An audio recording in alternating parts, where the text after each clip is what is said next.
This is KC Sports Network, proudly presented by Emprise Bank. All right, this is the one I can feel it.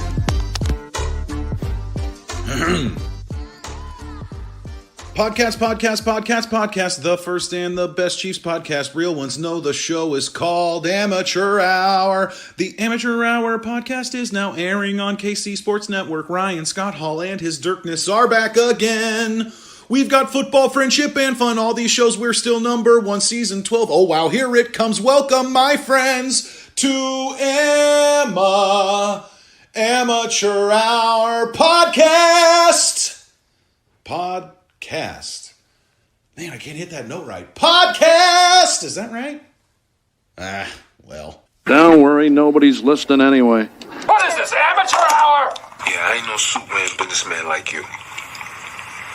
You know, I'm just a Amateur. I suppose. Amateur Hour. Is what's happening. Amateur Hour. Is what's happening.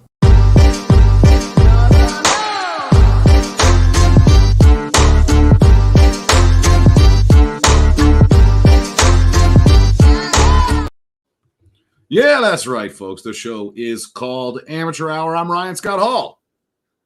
And joining me today, I imagine he's a real snow game guy. His Dirkness. It's Tua cold for the Dolphins. Up. Look at that. Tua cold. It's Tua cold. Quinn and Dirk in lockstep. Look at that. You're ready. I mean, You're ready. Too cold for the Dolphins. All right, look, you know, Sunday's game against the Chargers, mostly valuable, I guess, in terms of monetary value for a few of our players. But I think that most people are here to hear. Yeah. Oh, actually, yeah, probably the most important thing that happened on Sunday was the Chiefs hitting the over on their win total and Dirk winning a bet. Congrats, dude. Yes. Is that why you guys are going on vacation in like an hour? Yeah, as soon as this podcast is over? Honest vacation. Yeah, we would have been homeless if we didn't hit. So Blaine Gabbert, insane in the min lane, comes through and the bet hits. Okay. I imagine that most people want us to talk about the playoffs. The playoffs are here. The regular season has completed. Tough shit. We're talking Chargers game. It's like we recap the previous week's opponent, and that's what we do, and that's it, and that's all. No matter what. Dirk, let's start here. I think there's been a lot of early optimism about this matchup with Miami. And I don't know, man. I mean, I think it's pretty clear that we are looking at the nobody believes in us game for the Dolphins. For the Dolphins. I mean, if they chalk up one Greg Jennings to say this person is picking the Dolphins, I mean, I don't know, man. It seems like everything's coming up Chiefs. Where you at walking into this game on Saturday night? Well, let's just start here with, you were texting me this on Sunday night.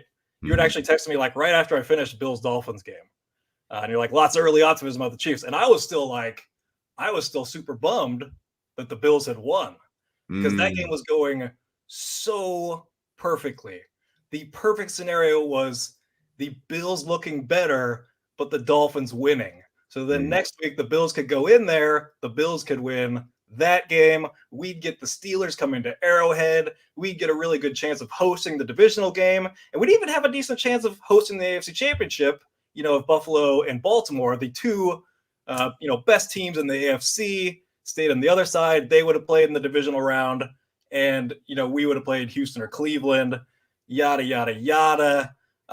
It was really close to that. So I was still like super bummed about that. And it all turned on a damn punt return, a 96-yard punt return, fielded inside the 5-yard line for all the Taub truthers out there. And the only reason he gets returned for touchdown is because the dude gets hurt right in the middle of the play and he goes down. and it's like his lane where the touchdown comes from, and he takes out his teammate, and then the returner just goes straight through that lane where the injured guy goes down. So that was really unfortunate. So I was just like, when you texted me that, I was like, I ain't no optimism over here. Like I am pissed off because we almost had the perfect path in these AFC playoffs, and instead it did not fall that way. Now, yeah, I mean, I do think that given the results with the path that the Chiefs have, I'm sure we'll get there talking in terms of the playoff picture as a whole, but people are probably Chiefs fans at least are probably thinking this is going to be a really tough road. Is that why you don't, because when I say nobody believes in us as far as the Dolphins are concerned, I just feel like the deck is really stacked against them. We can go through some of the stats and talking points as to why, but it doesn't look great on paper for Miami, at least as far as this first wild card game is concerned. But I think Chiefs fans are maybe looking at the bigger picture and saying, it doesn't look great for us either, man. Yeah. Well, so next week we could be nobody believes in us, because I think it would be pretty Bills heavy if it gets to that point.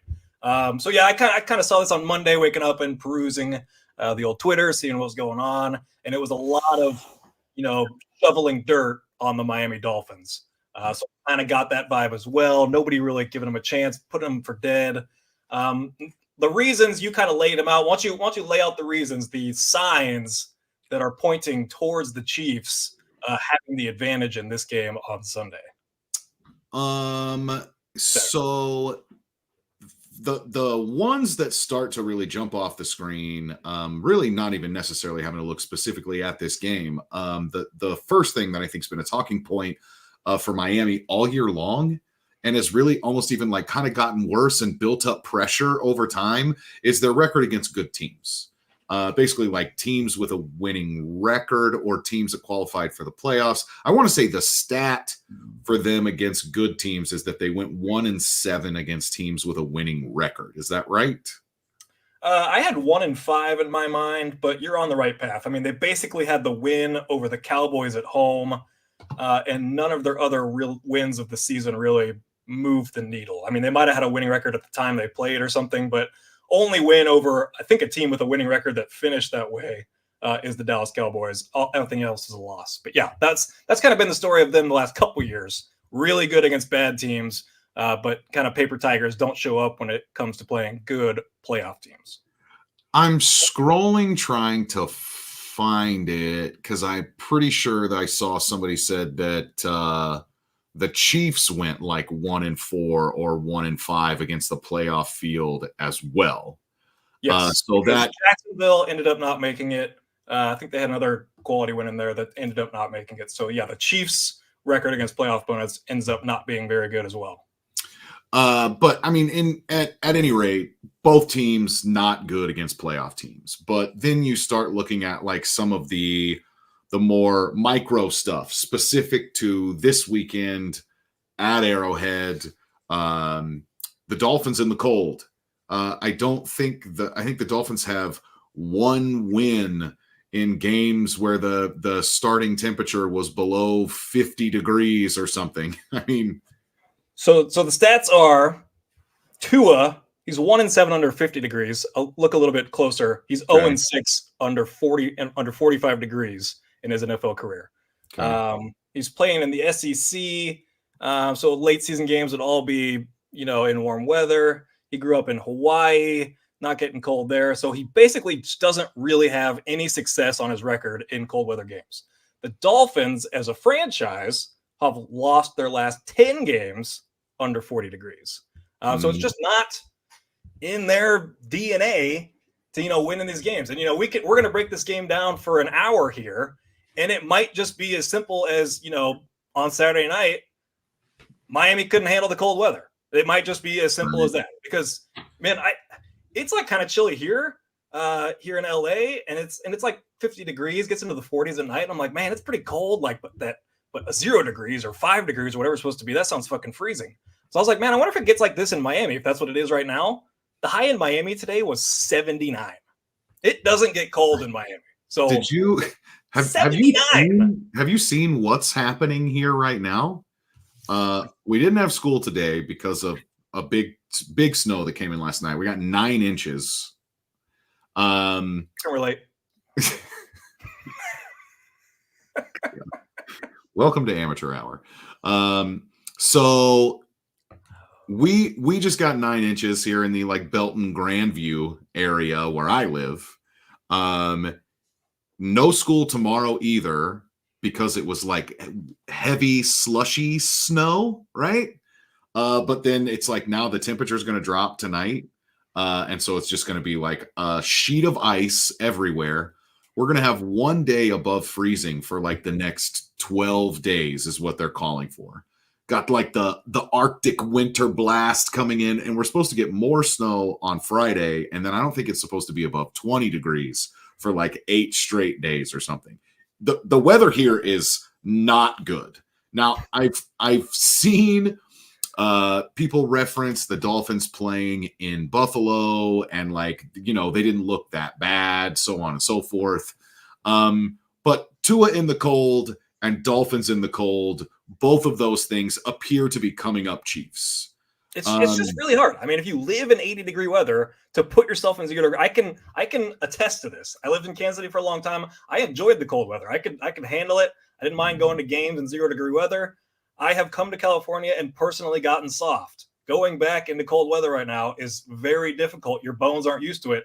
And I'm not in a place that's nearly as warm season long as Miami is. It's just hard to go from that. Like, I like the idea of them going early for them and just kind of trying to get used to it. Like, you have to get your bodies used to it. Because, man, if they just – what's the normal schedule? You go the day before? Isn't that the normal travel schedule of the NFL? I think you show up on – Probably get there Saturday for a Sunday game. Yeah. That's what I would think. That's just not enough. I feel like it would be so miserable, and it's tough to perform, and it's just easy to just pack up and like, I don't want to be here. I cannot wait to get back in that locker room and just get warm. I don't care what's happening here on the field.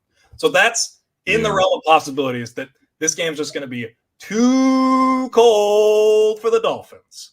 But we're going to break this down the rest of the way. Like there might be other factors that actually matter here. Well, and on the flip side of it, I guess Mahomes has 26 career games when the temperature's been below 40. And he's won 19. So he's 19-7 in his games below 40 degrees. He's 6-1 in games under 25 degrees. The only loss being the AFC Championship game to the Patriots. And if I remember correctly, did you go to that game? I did go to that game. Yes, it was very cold. I think actually it was like actually like 5 or 10 degrees, like brutally cold. I actually got frostbite in my toe that day that I can still feel to this day. It's in the very center of my big toe. I can still feel it today. A little memory that drives me. A little personal bulletin board walking around on my leg, bottom of my leg.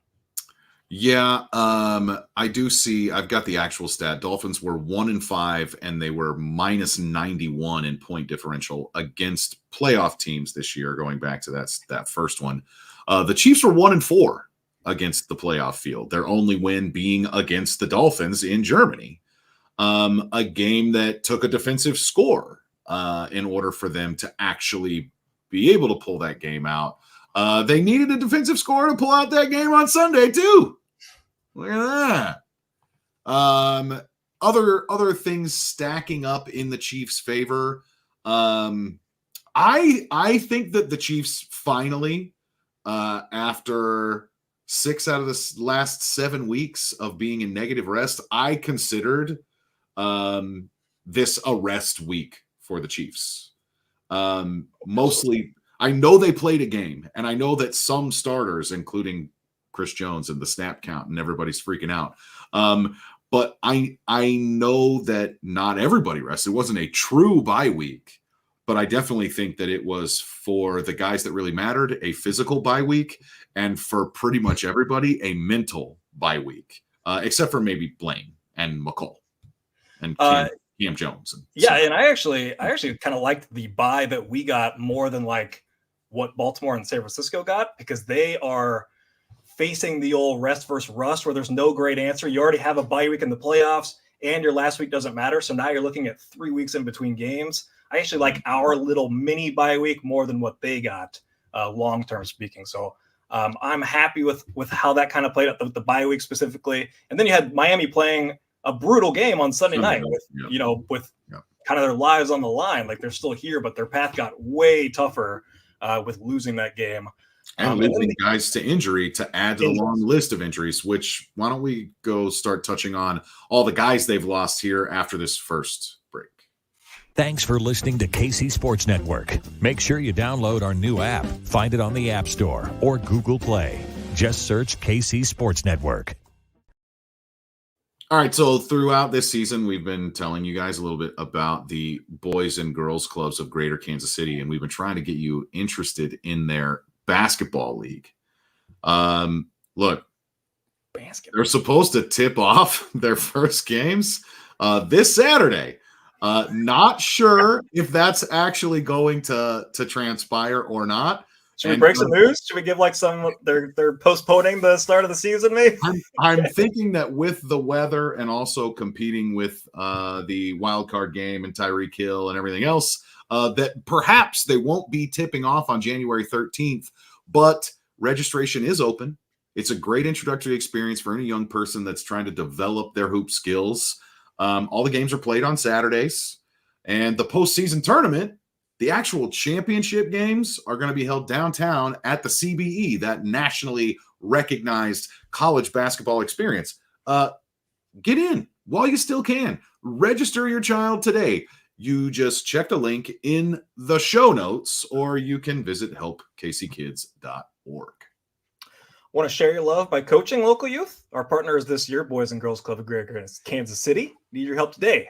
Beyond after-school programming, the club offers leagues for baseball, softball, basketball, flag football, and more. Just visit helpkckids.org and click on volunteer for more information.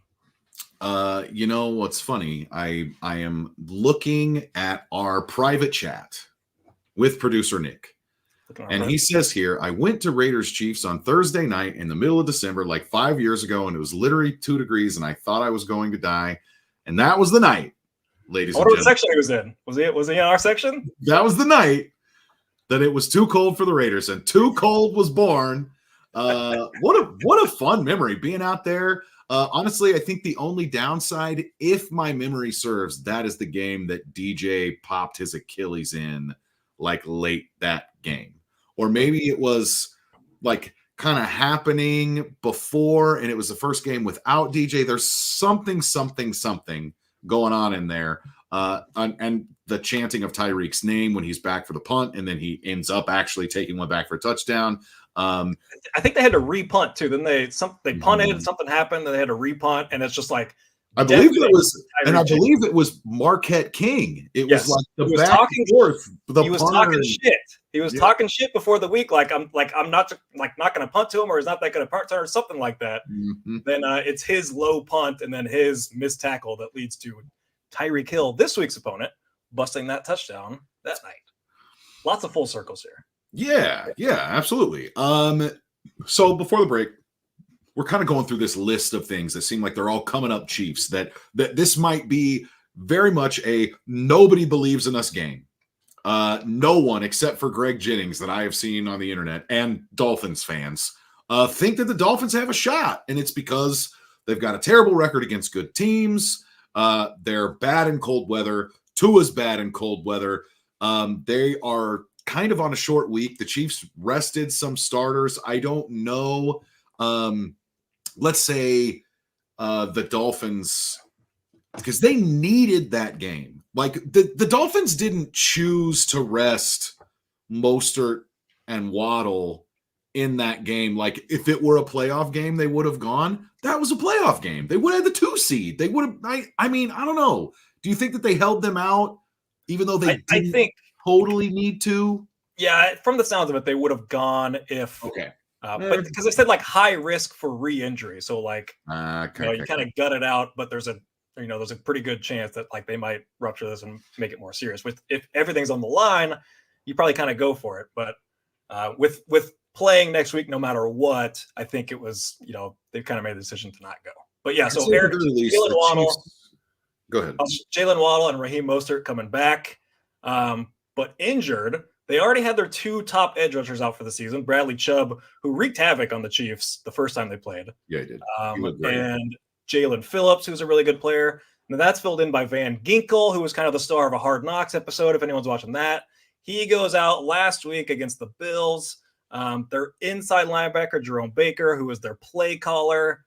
He is now out for probably the season. So you're looking at a good chunk of the front 7 being hurt for the Dolphins. And so what did they do? They visited the Chiefs welfare office and picked up all of our old scrubs and trying to get their unemployment fixed. And they bring them in. Bring him. Frank Zombo, bring him in. Yeah. I wonder if I don't know which local TV station it is here that employs Desmond Moses, but I wonder if he got a call. I thought it was Quentin Moses. Who's Quentin Moses? That's not ringing a bell, but Desmond Moses, who we both were big fans of. Sure. Desmond Moses, I believe, is working for like KCTV5. It's one of our local stations. I see him on there occasionally. Quentin Moses was a defensive end. He actually played for the Dolphins. That's kind of weird. Oh, look at that. Yep. So they did sign him.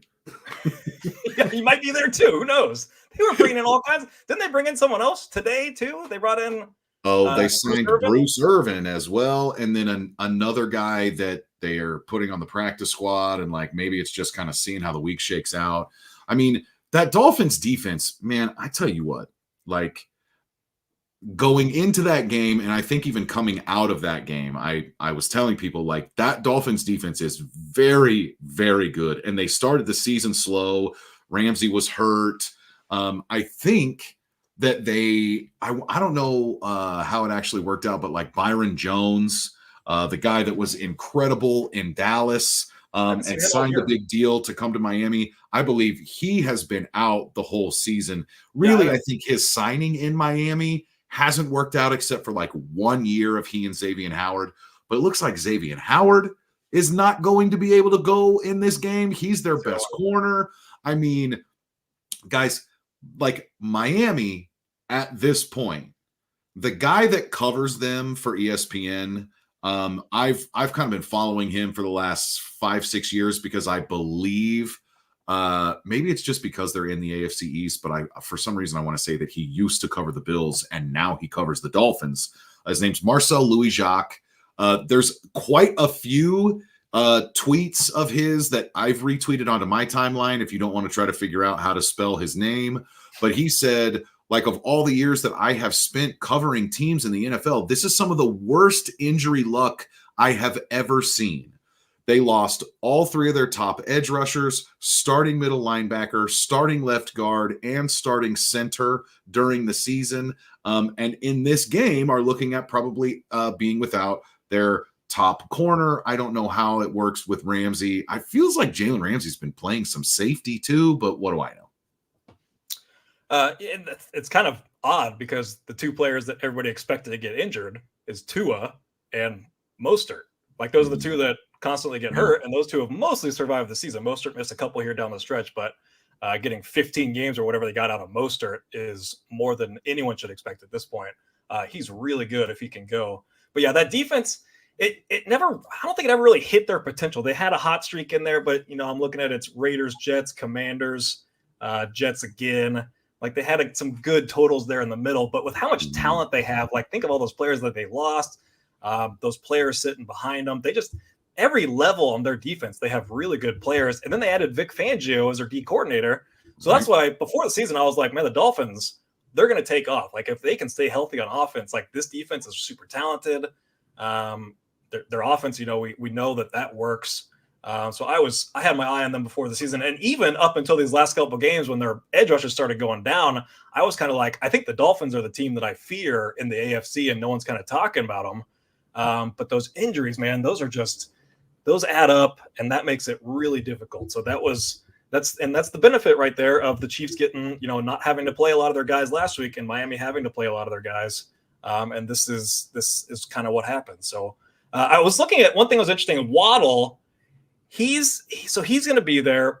He's kind of been limited in every loss of theirs, either limited or didn't play in every loss except Buffalo back in week 3 and then Tennessee, which is a game that they just kind of blew like at the very end. Like they were in control of that game and just kind of blew it. But he missed the Ravens game and the Bills game these last 2 weeks. He was limited versus the Chiefs. He actually played more than 50% of the snaps in that game. I thought he went out early and just didn't come back, but that game was at 6:30 in the morning, so who the hell knows what actually happened. And then against Philly, he played less than 50% of the snaps there too.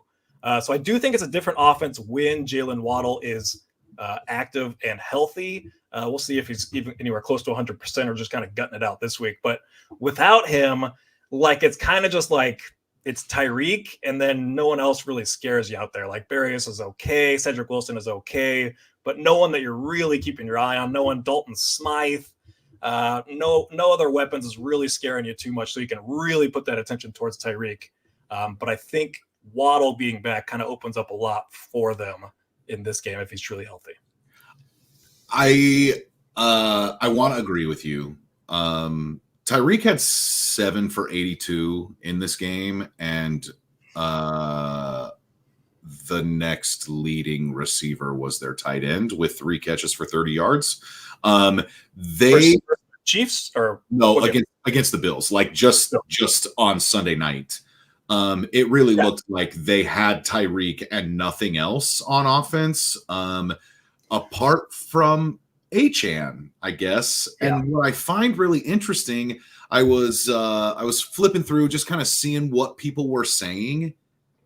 He did not get targeted that entire game. And I saw a number of people saying, like, one of the ways that I think that he could be most dangerous for that team is that Tua's going to be, throwing these little flicks out of the backfield, and he's going to be able to make guys miss. And obviously he averaged like over 7 or 8 yards a carry on his 110 carries this year or something. He is very, very explosive, but it seems like he didn't quite get utilized the way that at least maybe pundits would think he would. Maybe he's got a case of the Clyde Edwards-Hilaire's. He's kind of got a case of the Jamals with his yards per carry. He was breaking all kinds of records with he averaged like over 8 yards a carry. I think it was over 7 or over 8 yards a carry, but it was, he had like 110. 100. Yeah, it's over 100 carries, so he's right above the threshold that you put. But it was a full yard above everybody else's full season. So he's had a wild season. He's just he's so quick and explosive, but he seems so fragile. Like I had him both fantasy teams actually, so I was watching him closely. Like anytime he gets tackled, it looks like he comes up limping, and it's just like, is this guy going to survive? A couple notes from that first game against the Dolphins. The Chiefs limited their running game pretty good for most of the game. The running backs averaged 3.6 yards per carry, and Miami was like the best running team in the league. I'm not totally sure where they ended up, but they were going into that game. And then Mostert had 2 carries for 45 yards on that final drive. So made his numbers look a whole lot better. He had 4 successful runs on the day, essentially, against the Chiefs that day, all of them being outside runs to the left. I don't know if they found something there. I'm not sure what the deal was, but all of his successful runs were to the perimeter, to the left. He had 4 of them. And then last week, the thing I noticed with Achane is that they were doing the weird little counter option toss play where Tua was kind of turning and faking to nobody, and then he's pitching the opposite way to Achane. It was a really interesting run play, and it didn't work the first couple times, but later in the game, they really found some success with it. That'll be interesting to see if they use it this week. It almost seems like it's just like total misdirection, and then they want like a sprint between Achane and whoever the inside linebacker is. So you got blockers out there, and then it's just a sprint between the linebacker and Achane to the corner, and Achane is just going to be faster. So that will be interesting to see if they keep running that play and to see if Bolton, who presumably is going to get a number of these snaps, if he's able to keep up in that role. If they try to get Gay and try to follow Achane with Gay a lot, Tranquil out there. Do you think is Gay faster than Tranquil just in terms of speed, like getting like perimeter, getting to the sideline? I think they're both pretty quick. Gay is quick. So I kind of like Gay chasing him down to those sideline runs, but keep your eye out for that. They're going to be running to the perimeter all day. Yeah, I mean, that's what they do. I believe most people refer to it as outside zone. I don't know if they're actually zone blocking or if that is even referring to zone blocking. I do not know. I will say that they do like to run off tackle for sure. And they It's because they're one of the fastest teams in the league. They can get to the edge quicker than your guys can. That's one thing that when you look back at that game in Germany, that the reason the Chiefs, I think, were largely able to shut down the running game is because they were able to fly to the sidelines. They were meeting those guys basically at the line of scrimmage. And that's something that, because of that speed at linebacker, and ultimately, maybe more importantly, the aggressiveness, the tackling in the secondary for this team, I just have zero concerns about teams running to the edge, because I think that not only is the team well coached, but this team does not have so many of the issues that we have seen in years past, particularly when it comes to being willing to tackle guys, regardless of who it is. And then the Chiefs also did a really good job of not only confusing Tua with the corners consistently coming off the edge, but attacking sweeps and screen plays early in that game. They kind of got some on the sweeps later in the game when they kind of got more conservative on defense, I think. But early, the corners were just crashing in and creating negative plays for the Dolphins in their running game, and throwing it out for just throw it out to Tyreek and see if we can get 10 yards here. The story of that game was the Chiefs' defense against them and what they did on third downs. But because of the third downs that they got, and that's how the Chiefs had so much success. Here's the third down distances that the Dolphins faced in that game: 10, 15, 9, 20, 5, 17. They didn't get any of those to start their game. They got their first third down conversion mid-third quarter. They finally got to a 3rd and 3. Then you get a 20, a 5, a 6, a 27, and a 10. That's just third and longs, long, which we know that is where the Chiefs defense thrives. And that's where Spagnuolo thrives. And he was able to bring blitzes, confuse Tua. So I think a big question is in this game is if the Dolphins are able to play methodical on offense and stay ahead of the sticks and stay out of that 3rd and long. I think that will be a huge key to this game, because the Dolphins is kind of like a big play offense. They look for chunks, but sometimes that can lead to 3rd and longs.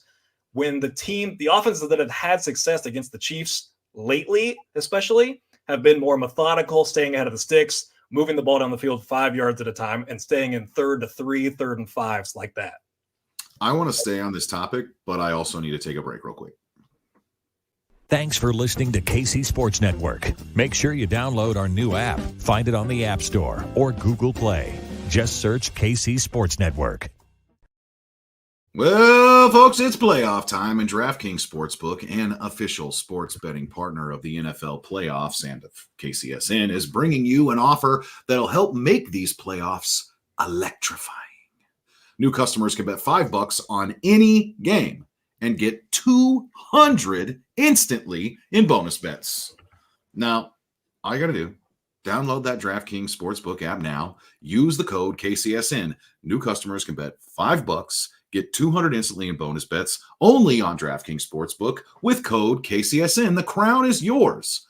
If you have a gambling problem, call 1-800-GAMBLER or visit www.1800gambler.net.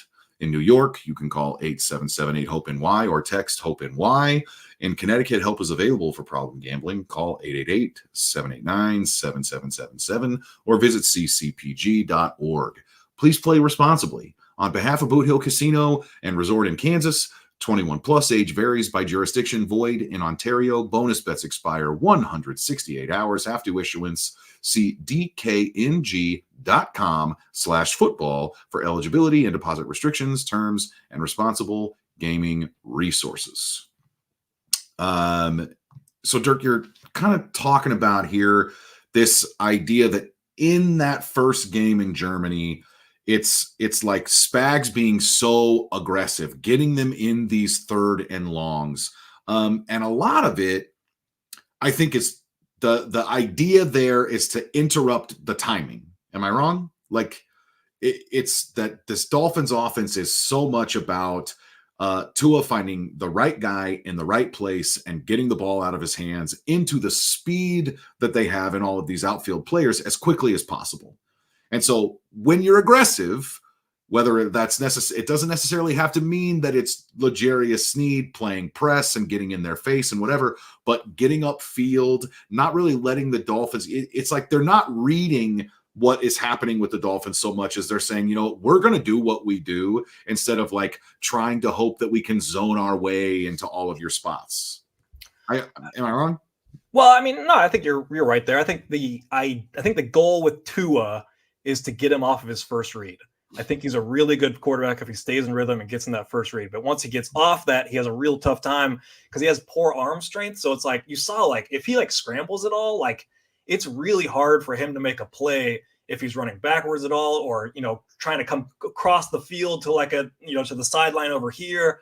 I think he struggles in those instances. And this first game was like Steve Spagnuolo in his bag more than anything it has been this year. Like Spagnuolo, I think, is still probably the Chiefs MVP of this year, right alongside with L'Jarius Sneed, I think you'd say.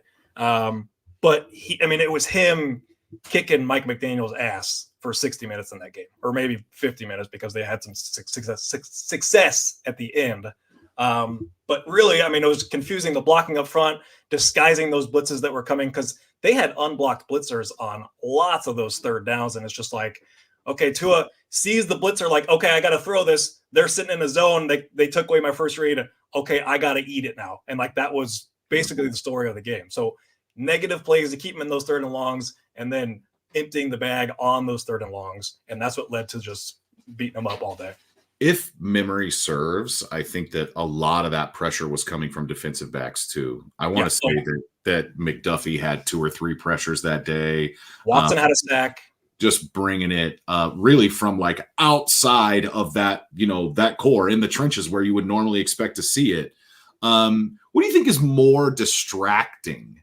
Whether it's Spags being able to disguise his defense, or all the pre-snap stuff that McDaniel has shown this year. I mean, the motion where he's got a guy like running in between other guys. I know a lot of teams have been trying to replicate that this year. So is it Spags disguising the defense? Is it Mike McDaniel, the way that he's got all the pre-snap motion and stuff? Or is it just the outfits and ultimately the sunglasses combo that McDaniel was rocking? Did he not look like Al Davis on national television? I'm telling you, this guy looked like he was about a 35, 40-year-old version of Al Davis on that sideline.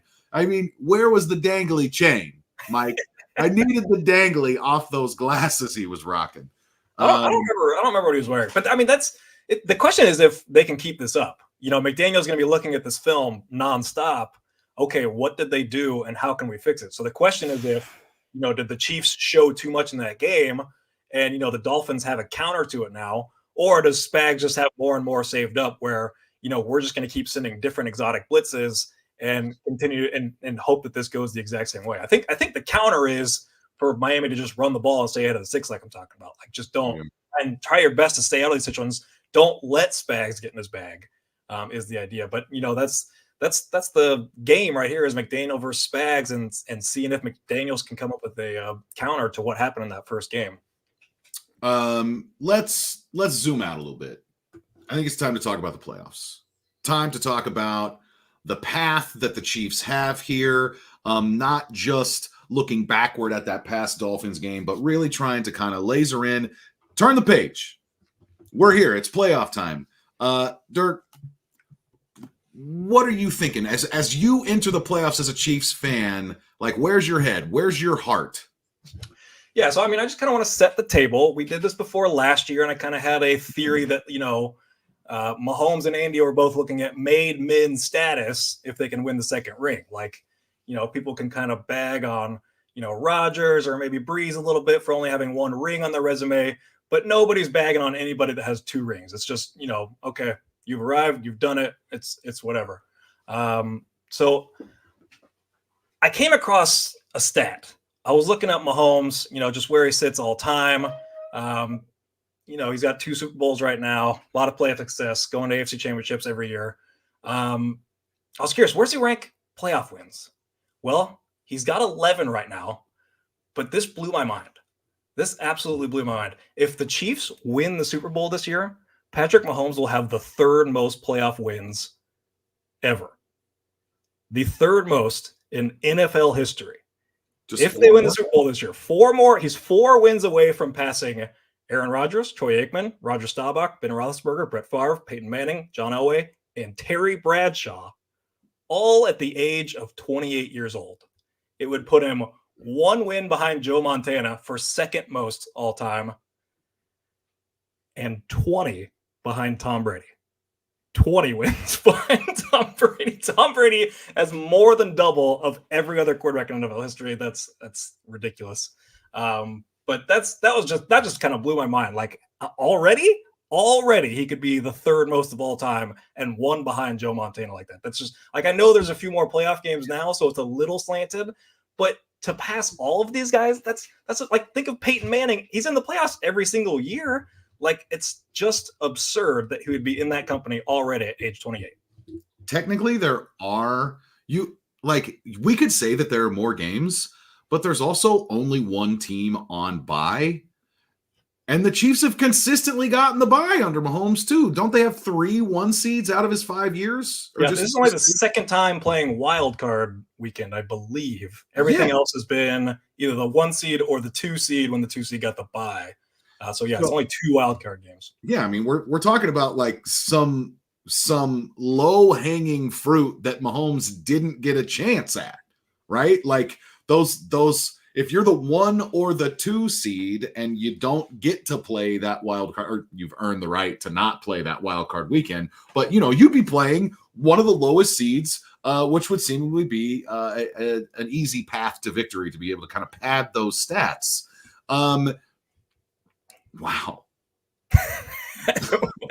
So like where is he current? Like what's the number that he's ranked at? I know that entering these playoffs, he has 2.5 times as many wins as everyone except Flacco.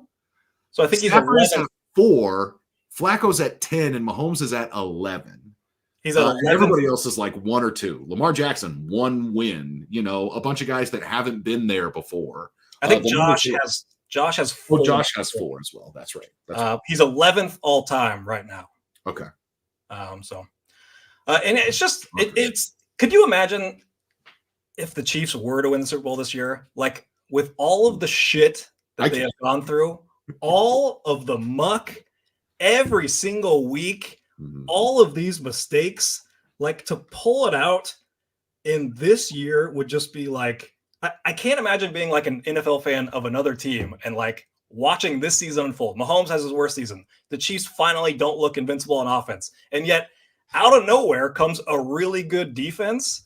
And now that's going to carry them to a Super Bowl. Like, and now we're staring down a top 5 NFL defense with maybe the top 5 NFL head coach and a top 5 NFL quarterback of all time. Like that's now what we're looking at. And that's what's being counted out by a lot of people. It would just be absolutely insane for them to win it all this year. And it would just be heartbreak. Like I would be furious if I'm a fan of like, the Ravens or the Bills who are just begging to get one. And yet the Chiefs trot in here in one of their off years and happen to just win the Super Bowl this year. Like that would crush me. And I would be like, remember at the end of the Patriots reign when it's just like, you're just like, I'm so tired of watching it. Like I commend them for it. I respect them for it. It's an amazing accomplishment. I don't want to watch it anymore. I'm tired of watching it. This sucks. Get it off my TV. Like Tom Brady, just go away. It has to end at something. Like how long did we say that? He has to stop eventually. We said that for like 8 years. Like it's so for that. Yeah, he played for 20 of them in one city and then went and played a couple more somewhere else. I mean, obviously, like Tom is a cyborg, and I think that there are some more like Patriots records that I still want to see the Chiefs like going after. I want to see the consecutive division titles. I want to see the consecutive AFC championship games. I believe that the Chiefs need to appear in 4 more in order to break the Patriots record. They had 8 straight AFC championship games, and the Chiefs are currently at 5. But like some of the Tom stuff, and I mean, don't let this be blasphemy, but what's he got? 7 Super Bowl wins? Doesn't he have 7 rings? Like some of that Tom stuff probably is out of reach for pretty much anybody. Maybe not, but there's some Patriot stuff that I do have kind of in my sights that I'd like to see them try to tackle. I'm glad you brought them up because I think people might be scoffing a little bit like, well, I mean, you guys are talking about them winning the Super Bowl, but they're down this year. Like, I just don't see it. It doesn't seem like their year kind of thing. And I just want to remind people, the Patriots didn't always win the Super Bowls with their best teams. It was not their best teams that won the Super Bowl. So I kind of looked into it today. I found all 17 years of healthy Tom Brady from 2001 to 2018 ranked by DVOA, which is just an overall team metric, and comparing them, against themselves. So the 17 best years of Tom Brady, what were the years they actually won the Super Bowl? Because everybody remembers 2007. That's universally considered their best team. They did not win the Super Bowl. Most people consider 2010 their second best team. That was kind of the early on Gronkowski and Hernandez years. That team didn't win the Super Bowl. They went out to the Jets in the divisional round. So I wanted to see which were the teams from the Patriots that actually won the Super Bowl. Was it their best teams, or is it just a matter of getting in there? So here's their rankings between those 17 years. So 1 through 17, ranking the Patriots year by year. These are the teams that won the Super Bowl. Their fourth best team, their seventh best team, their 11th best team, 12th best team, 15th best team, and 17th best team. So their worst team in the Brady era actually won the Super Bowl. That was obviously 2001. The 15th best team of the era, so the third worst, actually won the Super Bowl. That was 2018 when they beat the Chiefs at Arrowhead. Their best three teams did not win the Super Bowl, and two of their worst three teams did win the Super Bowl. So that was the point here is that your best team doesn't always win the Super Bowl. The playoffs are random. It's a one-game elimination. You got to get there. You got to get lucky with injuries and matchups, and then you got to win or lose the close games that happen. And that's what separates champions from not champions. So don't think that just because this is a down year for the Chiefs and they're not as good as they were last year or in 2019 that they can't win the Super Bowl. That's not always how this works. Well, and ultimately, not only do you make a great point, but I look at around the league. I know that people, especially if you follow DVOA specifically, which is kind of how you're ranking these Patriots teams, that people look at Baltimore and San Francisco and you're seeing Aaron Schatz basically talk about both of these teams are historically good. And sure, that's great, right? But I think that the Chiefs have the best build, maybe of any team in the league, but definitely in the AFC. And what I mean by that is they have a Hall of Fame coach, a Hall of Fame quarterback, and arguably the best defense in the NFL. And so I know that they have struggled on the offensive line throughout the year. I know that they have struggled to find consistency on the ground. Certainly, they have led the league in drops. They are not forcing as many turnovers as you would like. They're bottom 3 in the NFL in forcing turnovers, despite the fact that they have an electric defense. That turnover differential is terrible because Patrick Mahomes, had the most interceptions that he's ever had in a single season. And they kept, they've had so many mistakes. The frustrations, there's been no shortage of it. But I still think if you're actually looking at what this team has, they have Patrick Mahomes and Andy Reid. It's the playoffs, people. I'm not taking anyone over Mahomes and Andy Reid in the playoffs. And now they have a true championship defense. Let me run some numbers by you, Dirk, because I think that these might surprise you. It's not information that I don't think it's not like people haven't heard this, but I'm trying to put it together in a way that maybe catches your eye a little bit. In 2022, the Kansas City Chiefs had the number 1 offense in the league. They only scored less than 20 points one time last year. In 2023, the Kansas City Chiefs offense, 21.8 points per game is where the Chiefs are at. Can you guess what the NFL average is for scoring? 21.8. Literally, I went and looked. Okay, the Chiefs offense is exactly at average. 21.8 points per game is the average score per team per game this season. That's exactly where the Chiefs offense is. And they were number 1 in the league last year. Okay, 7 times they've scored less than 20 points, and they only did it once last year. Let's look at the defense, though. Last year, teams that scored over 20 points, 11 times on the Chiefs defense last year. Everybody scored over 20. It's happened 4 times this year, folks. 4. Like, this is a very, very different football team from last year. And when I look at it, like, I was kind of trying to figure out, like, is the whole league down in scoring? No, in 2022, the league average, 21.9 points per game. It's basically the exact same. Over 544 regular season games, the NFL is down like just shy of 8 touchdowns from last year. It ain't much, right? Yet the Chiefs are scoring a touchdown less per game. I mean, last year they were at 29.2 and they're at 21.8. The scoring for the Chiefs has been down all year. Guess what? 29.2 points per game the Chiefs had last year. Here's this for a coincidence. It's exactly what the Dolphins are at this season.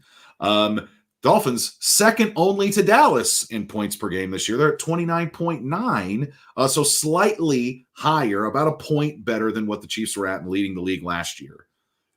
All of this is to say that I look at the way that the Chiefs won last year, and the formula this year is very, very different. If I have any pause, it's not that this isn't the Chiefs' best team. It's that this isn't really the formula that Andy Reid uses. It's not really the way that the Chiefs are accustomed to winning. That's why we talked about, like, you need to figure out, understand that you are a defensive team. Lean into it. Limit possessions. Like punt the ball away. Kick the field goals. Try to control the clock. Like, do some of those things that this offense isn't necessarily accustomed to. Do you hear that the Chiefs are down a touchdown a game? That suddenly they 7 games less than 20 points. They only did it 1 time last year. Is the scoring being down and the offense being down something that gives you a lot of pause or hesitation as you enter these playoffs? Well, I mean, I'm not as confident this year as last year going to the playoffs. I don't think we're quite as good. But I mean, a lot of those are correctable, I think. I mean, a lot of those mistakes throughout the year that prevented them from scoring, the idea is that they'll figure it out, and there's no more excuses for this offense anymore. All season we've been looking at signs for this offense to be ready come January. All season, I've given them the benefit of the doubt because they always rise to the occasion. I think they've earned that by showing up time and time again. Every year in January, this offense shows up. But I've prefaced so much commentary this year with, this is a January team. That is their focus. That's when they have to be ready. But they have to go out and do it. They have to go out and do it now because it is January. So all season they've been working towards this, and they have to do it. Otherwise, next year, I won't have that kind of confidence, and I won't offer that kind of commentary where it's like, well, this team will get there because we have such a large sample size of them always getting there. Like, this is the time right now. And you can tell how unnatural it is because I think it took them, 16 weeks to admit what they were. And all of the simplifying talk coming out before the Cincinnati game, what's that, week 17? And that's kind of when I think they changed their mindset and they said, okay, I think our best way to win now is to simplify, quote unquote, the offense and kind of lean on our defense and do it that way. I think it took them that long because Andy Reid's an offensive coach. This isn't what we're used to with him. That's not what he's used to either. So it took him a long time to admit it, I think. But I think he has gotten there that he said, okay, this is our best way to win. And I got to say, it feels like the vibes are kind of high right now, doesn't it? Like I almost feel like the team kind of came together in that comeback win versus a heated rival in Cincinnati. Even though Burrow's out, it was still, they're a game Cincinnati squad and they're up by 10 points early in that game. The team celebrating with Chris Jones as he gets that sack and gets that little extra payday. That was good to see. Travis Kelce putting the team ahead of his own stats, saying, I need to rest up. This is part of history, but I'm more focused on what this team needs to do the next week than whatever it is that I could accomplish this week. Thought that was really good to see. It actually looked like Mahomes had gotten some sleep before a game. He had kind of been looking like 2 a.m. out there and not 2 p.m. during games. A little sleepy out there. And I like that one of the many failed Patrick Mahomes nicknames in the. Well, 2 p.m. is a terrible nickname for the record. I don't like using it, but the joke was there, so I had to go with it. And I like winning the game this week too. Like even though it was mostly backups, it's still a lot of starters out there, and just winning games is something that this team has struggled a little bit with this year, that we've been more accustomed to in years past, like pulling out these closer games, when this year they've kind of found ways to lose. So I thought it was really good to see Sorry, dog's working. It was really good to see. What's really good for mailman? It was the snow coming in. But I really liked seeing, even if it was the backups, like just this team experiencing a win like that and coming from behind at the end, kicking a game winner. Butker's he's a starter. So it was good to see. I think the vibes are good with this team right now. Yeah, I do think that the vibes for me really improved against the Bengals. I came out the following week, said this is the Chiefs' best game of the year because it seemed like they had a plan and they executed it. It seemed like they actually played like they know what kind of football team they are for once. And certainly the way that it seemed like everybody was, the celebration with Chris Jones was just a thrill to watch on Sunday. But, just kind of seeing like Patrick and Travis and all the guys on the sideline in the whites, just looking so crisp in whatever those like warm-ups and the jackets and stuff. And, they're just hanging out and shooting the breeze and enjoying themselves and relaxing. It felt really good to see that, because this season has been really taxing for sure. And I want to bring this to the table because I think it's important for people to remember, like, look, we know that it's the playoffs, right? We know it's playoff time. The thing that I think some of us fail to consider is how things start to change once it's the playoffs.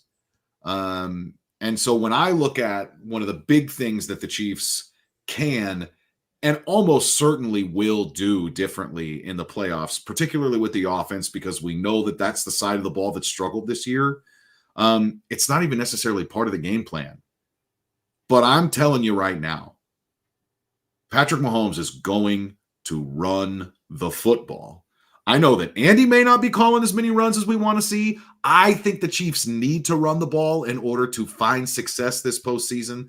They have to be balanced on offense. It's when they're at their most dangerous. And whether it's the yards after the catch, whether it's Pacheco, or whether it's ultimately, and I think most importantly, Mahomes using his legs, especially on like some of those defense-breaking third downs, I know that he is going to do that because it's playoff time. I want to point out to you guys, just that I talked about his rushing numbers. Hang on, real quick before you get to that. I just want to point out, and the run game is such a huge key to this playoff run. I just want to reiterate, and it's been so inconsistent this year. You and I have no idea why. Someone smarter might be able to tell us why, but it's just like, it's so up and down. Some weeks they just don't have it at all, and some weeks they're able to tear up the number one run defense in the NFL. So I don't know what the difference is week to week, but they do need that running game to show up in this playoffs to have success, I think. Yeah, and I mean, dude, I look at, all right, so during the opening stretch where the Chiefs went 6-1, Mahomes had 220 rushing yards during that first 7 games. In his next 7, he had 100 fewer rushing yards. It's like he was really hanging on to the ball, not necessarily wanting to use that. It's not something that you want to put on tape all the time. I mean, he kind of wants to. He's been begging for a spy, he says. But then you look at that game against Vegas, and everybody was comparing it to the 2020 Super Bowl against the Bucs. He ran for hundreds of yards in terms of trying to like avoid pressure and whatever. He ended up with 52 rushing yards on the day. I think he ran for different reasons, because the protection was breaking down. Then he didn't trust the protection, and he wasn't trusting the offense / receivers. So he was not making throws like within rhythm, and instead using his legs because he trusts those. So I think it was, you want to see him pick up those third downs on scrambles. You don't want to see him doing that, every single down kind of thing, which is what it kind of got to at the Raiders game. Well, and I don't want people to say that like I'm advocating for Mahomes to, bail on clean pockets or give up on plays early just to run. I don't even think that that's necessarily part of what it means to be a defensive team. But we have just seen Mahomes in the clutch time after time after time, whether it is in regular season games and gotta have it moments, or it is in the playoffs when the lights are the brightest, that Mahomes finds a way with his legs to keep us in the game. I think about the run against the Titans that everybody remembers, but honestly, man, the one that might be the most meaningful was in the Super Bowl last year, playing on that high ankle sprain. I think it was 2nd and 12 or something. I mean, they had a negative play, and then he scrambles. That was on that game-winning drive where Butker ends up kicking the final field goal for them to go up 38-35. But I think that this is a kind of forgotten part of his game, if you will, as far as at least down the backstretch of the season, that they have kind of lulled defenses to sleep. They don't think they necessarily need to be keying on it. And I think that he can break some backs when he starts to take off and use his legs in order to extend plays, and not behind the line of scrimmage, but actually go and get first downs, particularly on some of those third downs. I mean, absolutely. It's one of his best weapons, and it's horrible for the defense to watch. It melts your brain, like if you do everything right, and then all of a sudden Mahomes just finds a lane and takes off and picks up a first down. And it's one of the biggest advantages I think that the Chiefs have over a team like the Dolphins, because like Tua doesn't have that element to his game.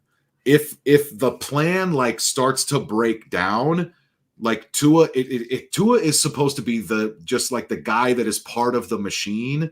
And when Mahomes has really done some of his greatest work is when he's operating outside of that structure of the offense.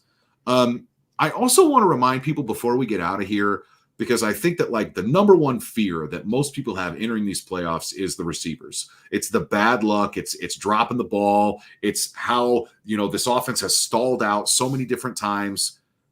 Last year in the playoffs, the Chiefs, the number one offense in the NFL, in the first game against Jacksonville, Mahomes had 185 passing yards.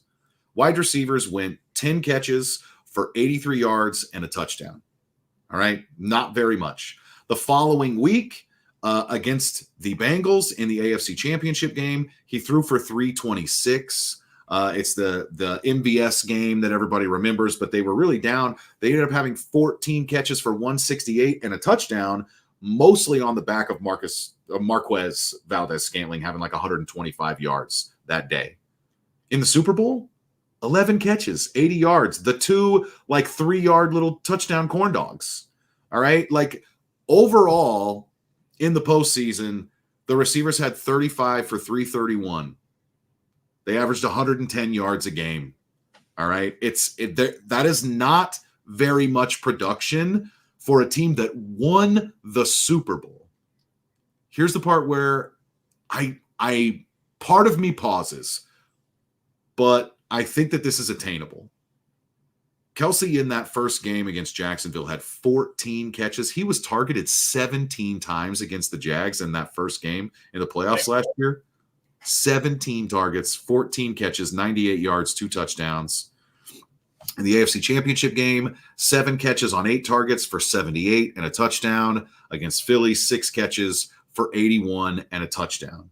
So Kelsey in the postseason last year had 27 for 257 and 4 touchdowns, almost doubled the production that they got at wide receiver. Not twice as much, but like almost equaled, right? Like their passing production was basically half Kelsey and half receivers, running backs mixed in there a little bit. So he averaged 9 catches for 85 yards and a touchdown in the playoffs last year. I know I'm throwing a lot of numbers out there, but Kelsey averaged 85 yards and a touchdown in the playoffs last year. And that doesn't feel like this year's Travis Kelsey, but I do want to point out, because I have been as harsh on him as anybody this year. I went and looked. Kelsey just had a 3-week stretch in weeks 13, 14, and 15 in the 31-17 win over Vegas, and then the back-to-back losses to the Packers and the Bills, where he averaged 85 yards a game. exactly what he did in the playoffs last year. So I think that what this offense is hopefully going to be able to do is a little bit more of scheming Travis open. I don't know how much energy and effort they have put into that this year because they've just been worried so much about these receivers. I do think that when you watch Travis, that at times he's maybe given up on some plays. If he draws his 2 defenders, it's like, okay, the play for me is now over generally. Like, I have done my job here and opened somebody else up because I took this double team. I don't even say that to be critical of him. I just think that he's trying to maybe save himself, save some juice here for the playoffs. And I think that's something sneaky. I know I'm not the only one thinking it, and certainly not the only one saying it either. What we saw from McColl against the Chargers, it looked like a team that was trying to get him ready to have a role. And I know that it may not be exactly what we wanted from him when he was drafted. I know we still don't really like the combination of receivers that we have on this team, but I think that Rashee Rice is the focal point of this passing game. And if you can just have like a little bit from Hardman, maybe a little bit from one other guy, whether that's Pacheco, whether that's McKinnon starting the following week, if we can get him back out there, like just to be able to have other people take the attention so that it's not just Travis and a bunch of guys that nobody cares about, I think it can start to open up some things for him. And he might be able to get there. I don't know, man. I mean, I am a little bit worried about the offense, but I do think that those numbers from last postseason are attainable, and this defense is so much better than they were last year. I do think McColl looked like he had some juice, and I do think they were kind of getting him ready for this week. I do think McColl will play a big factor. I'm hoping to see a somewhat rejuvenated Travis Kelce. I think he's really slowed down as the season went on. His numbers to start the season were pretty good too. First week was slow, but then, the next 6 weeks, all over 60 yards, including a 179 and a 124 in there. So I don't think he's been as broken down as he was early in the year. So I'm hopefully his body got some rest and he's able to look better in this one. The McKinnon loss is worrisome. I would love to see some pass work out of the backfield for someone.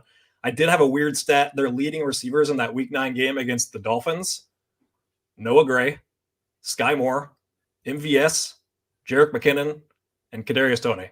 That was their leading 5 receivers against Miami in the win earlier this year. Now, they only scored 14 points, so it's not like a great offensive output. But it was interesting going back and looking at the stats. They really spread it around in that game. Mm-hmm. So that's what's on the table. They're going to have to pick it up in other areas, and they're going to need a receiver to step up. And I think McColl plays a big role. All right, what do you got prediction wise? Can I ask you one question first? Yeah. I know we're trying to get out of here.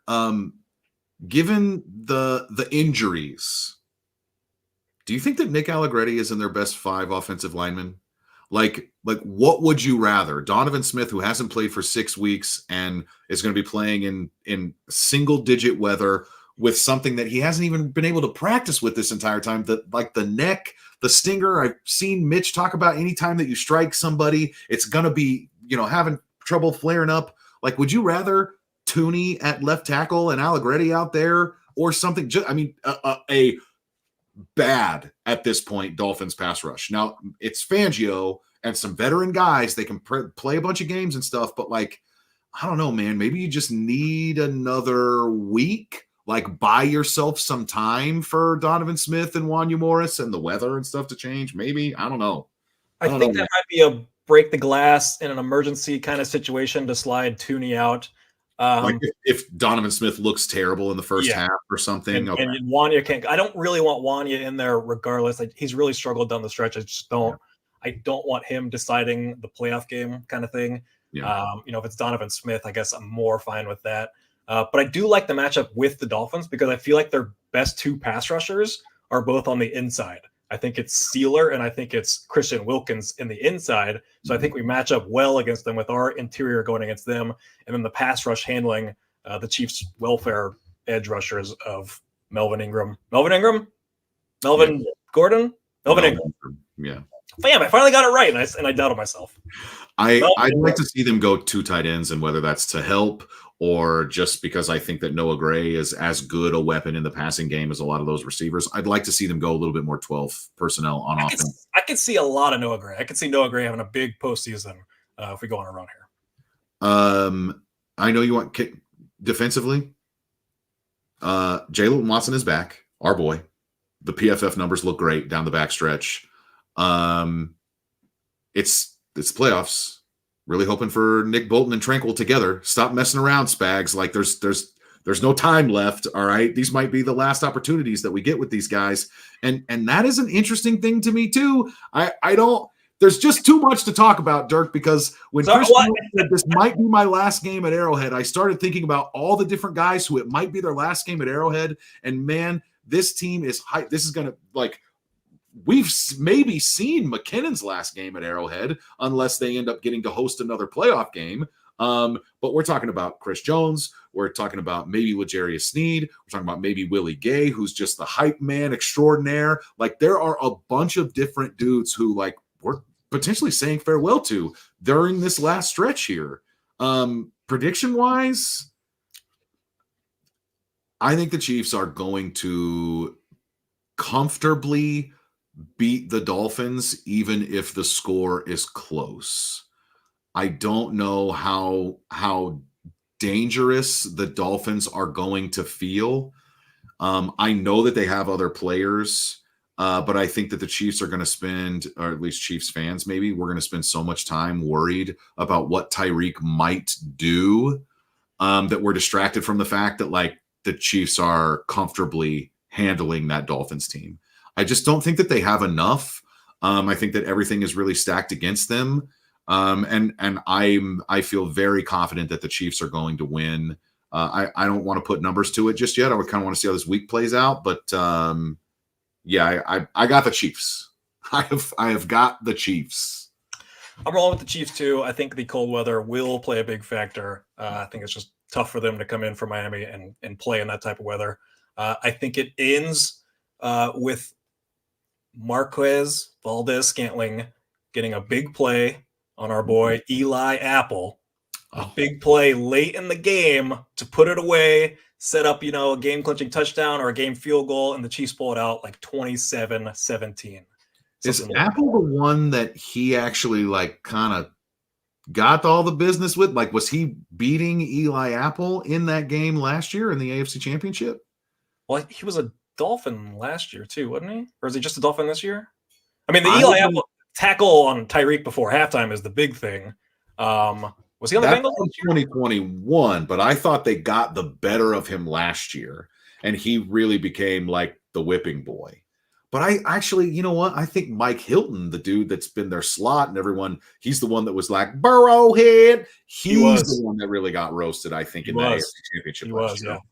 All right. He was. Okay. I think we need some revenge on Eli Apple. I'm ready to see that.